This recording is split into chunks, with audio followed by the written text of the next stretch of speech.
Amen, amen, amen. I appreciate that, Brother Ralph. And that was a great start to the day. The baby was feeling the music. I got a special guest here today.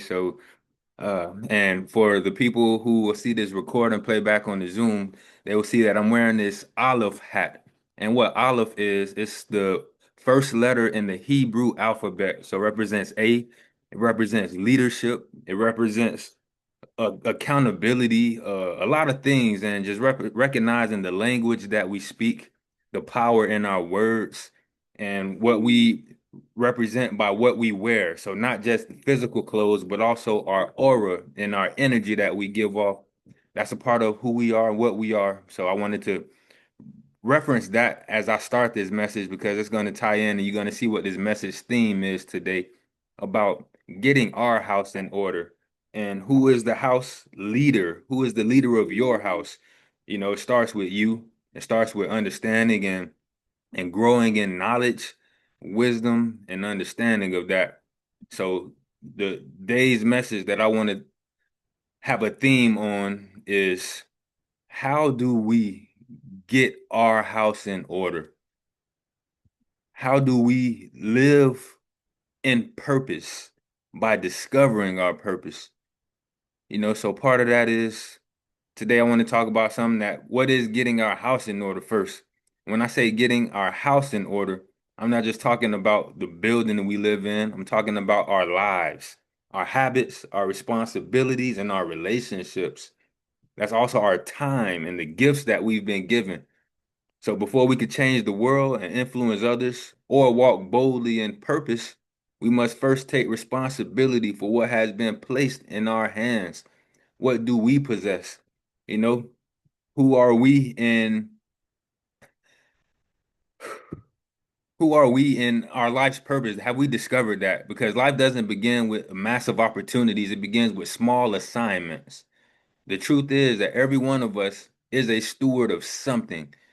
A steward is someone who is entrusted with something that's valuable, that belongs to someone or something else. So we've been entrusted with time, with talents, with opportunities, with resources, with relationships, and with influence.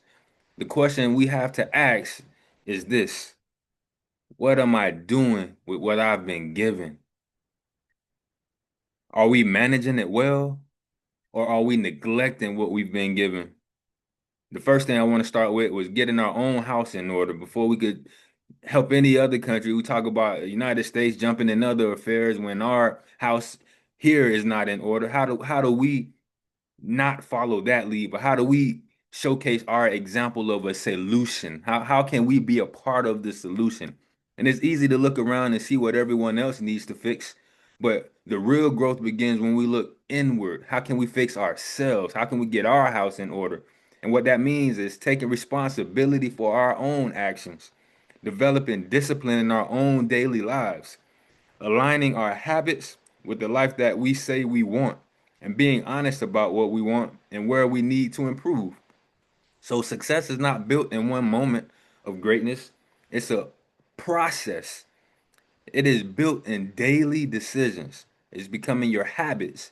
So, you have to become successful. You're not just born successful. And the way we manage our mornings, our days, the way we treat our people, the way we spend our time, the way we handle the little things that nobody sees. Because the truth is this: how we manage the small things determine whether we will ever be trusted with bigger things. So, our order creates clarity, and then our clarity creates direction, and then our direction creates the progress. So my second point is, how do we become faithful stewards? So being a steward means recognizing that we have and what we have is not just for us. So I'm gonna say that again. Being a steward means that recognizing that we have and what we have is not just for us. Our talents are not accidents, and our abilities are not random, and our experiences, even the difficulty ones, they can be tools to help others. A faithful steward asks different questions. Instead of what can I get, they ask what can I do with what I've been given. And instead of why don't I have more, they ask, am I using well what I already have? So stewardship is about faithfulness before fame. It's about showing up when nobody is watching. It's about doing the right thing even when there is no applause. It's having a commitment to the unseen God and not just thinking that flesh needs to be glorified, because greatness is rarely given to people who simply want recognition. It's given to the people who are consistent, who are dependable, and who are responsible with what is in their hands already today. So my third point I want to talk about is, how do we discover our purpose? Many people spend years asking the question, what is my purpose? Purpose can feel mysterious or distant, but it's often hidden in some far off place, and it's not the truth. Our purpose is often discovered at the intersection of these three things. One is, what are we gifted at? Two is, what burdens our heart? And three is, what can you serve others with? And that's how we really discover what our purpose is: the things that come easy to you, the things that you're passionate about, and the things that you can see yourself being helpful with. So purpose is not just about personal fulfillment, it's about impact. It's about asking, where can I help? Where can I contribute? And where can I make things better? So here's the important thing: purpose is rarely discovered while sitting still. It's discovered while moving, serving, trying, learning, and growing. So purpose, similar to love, is a verb. It's an action word. It's not just something that describes, oh yeah, that person has purpose. You know that because of the actions being presented. That's when you know a person is living in purpose. So my fourth point, go in addition to a purpose, is how do we live our purpose effectively? So finding purpose is only the beginning. So now the real challenge is, how do we live it out consistently? So living your purpose requires discipline. When motivation fades, we got to be disciplined still. We got to have courage. So when obstacles appear, we got to push through it anyway. Humility. So when success comes, how do we maintain and keep our head focused? Persistence.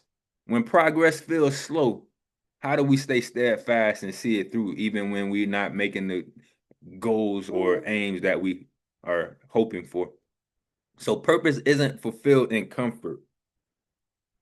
And the people who change the world are not always the most talented people, but often they are simply the ones who refuse to quit. So as I close this message today I want to leave with one challenge, maybe three. It's all in the same vein. But take a moment to reflect on your life and ask yourself these three questions. One, is my house in order? Two, am I being a good steward of what I've been given? And three, am I actively living out my purpose or waiting for the perfect moment to begin?